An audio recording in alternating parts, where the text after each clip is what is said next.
Si ta përmirësoni tretjen gjatë dimrit, konsumimi i këtyre ushqimeve mund t'ju ndihmojë.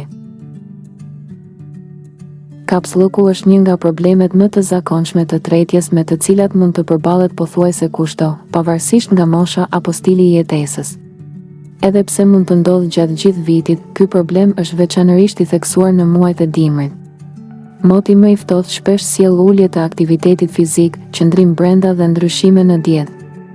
Gjatë kësaj periudhe, vaktet më të yndyrshme dhe më të rënda konsumohen më shpesh, ndërsa marrja e lëngjeve zvogëlohet, gjë që mund të ngadalsojë jashtëqitjen dhe të shkaktojë shqetësim. Për ta mbajtur tretjen në rregull, është e rëndësishme t'i kushtoni vëmendje dietës suaj.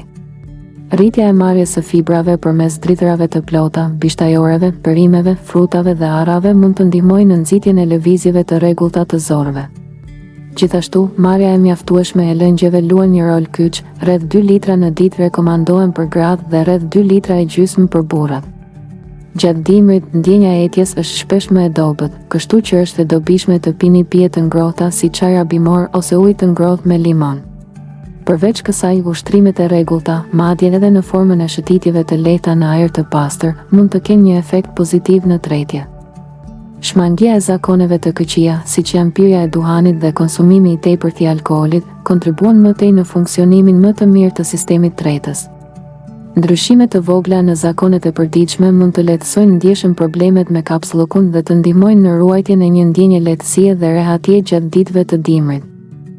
Në qoftë se ju ka pëlqyer kjo video, ju lutemi klikoni butonin subscribe për më tepër.